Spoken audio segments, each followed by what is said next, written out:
Simon, we've just entered a new lockdown. I'm guessing this is going to make dry January harder for people that wanted to attempt it. What do you reckon? It's interesting because I've found that people tend to do one of two things. They either move over to drinking more to deal with the uncomfortable feelings that come up and the additional anxiety, or they use it to their advantage and actually think, okay, well, I can't go to the pub. It's difficult to go to the shops. I'm going to make the most of this. So I think it depends on your mindset and whether you actually want to frame this in a way where you can make it work for you. So two people then, Simon, and I guess either way it is fine, but tell me about your journey to being sober and why you decided to make that choice initially. Yeah, absolutely. So I started drinking in my mid-teens, and at first it was fun and it was what I was doing with all my friends.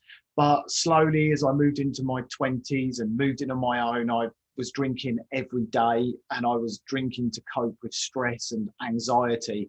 And over the years, it just got worse and worse, and my anxiety became out of control. And I was in a place of ignorant bliss. I was slowly drinking myself to death with 2 or 3 bottles of red wine every day, but I wasn't worrying about it. And then there was a trigger. I saw something on the news talking about the dangers of alcohol. Normally I would ignore those sort of things, but I paid attention on this occasion, and it started an internal conflict in my mind. And from there, it was very much a case of knowing I needed to do something, accepting that I had a problem. And that was when I started working on actually making a change. But it took me quite a few years to get from the point of realizing I had a problem to actually making a change, which is why I do what I do now, because people don't need to stay stuck for as long as I did. You touched on it there. You started drinking more heavily because of stress and anxiety, but I know lots of friends that do drink, and the next morning they say their anxiety, their stress is through the roof because they're concerned about what they said, what they did. Yeah, and also it's actually a chemical reaction of the alcohol that you do feel more anxious, and it elevates those things. We always end up worse than before we started drinking. I call it hangxiety because you've got a hangover and your anxiety feels out of control. And the other thing is you feel a craving to drink again. So you end up in this cycle of drinking to ease the anxiety, which is what I was doing, and then the anxiety comes back, so you drink again and you feel like you can't get off of that wheel. Simon, did anyone around you notice that you had started to drink more?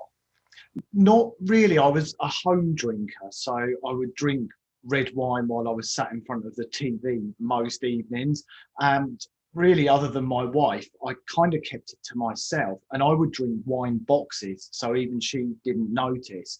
So nobody ever said to me, your drinking's getting out of control, other than the occasions where I said or did something stupid or regrettable, which was fairly often actually, but I would always put it down to it not being my fault. It was the alcohol, not me.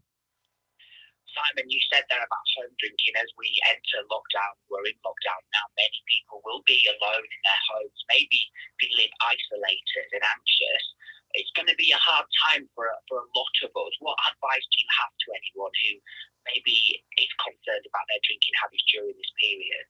I think a really great place to start, if you've got that internal conflict where you're kind of worrying about drinking on the one hand, yet thinking that you just want to carry on the other hand, a great thing to do is just get curious about it. Don't ignore the feelings. Maybe get yourself a journal and start writing down what's been coming up for you.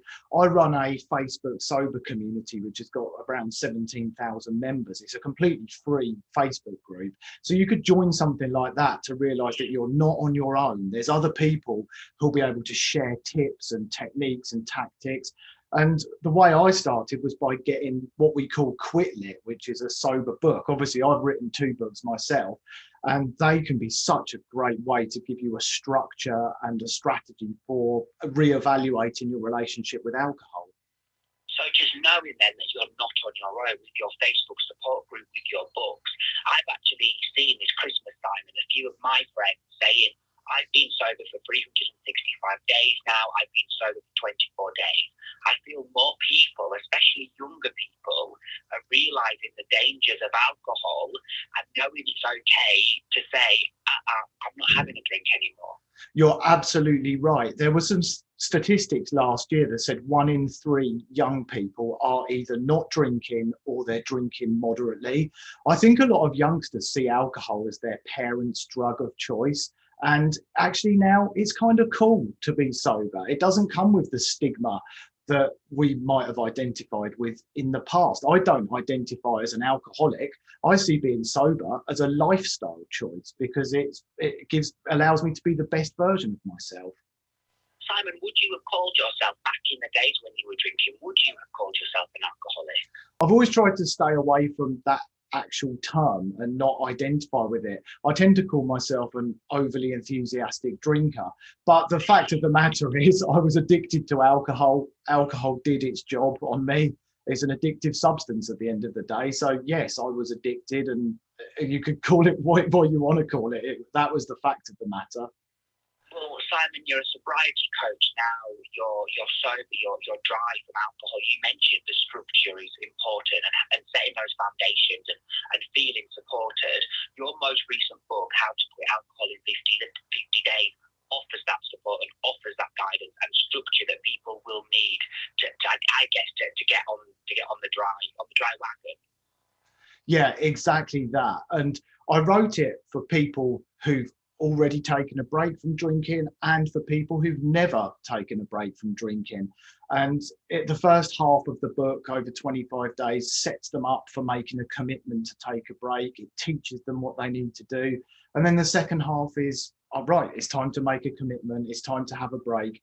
And I just like Dry January, rather than going through it with willpower and gritting your teeth until the pub opens on the 1st of February, it's all about being really mindful and curious about what happens over the break, noticing the changes, seeing what you gain rather than thinking you lose stuff.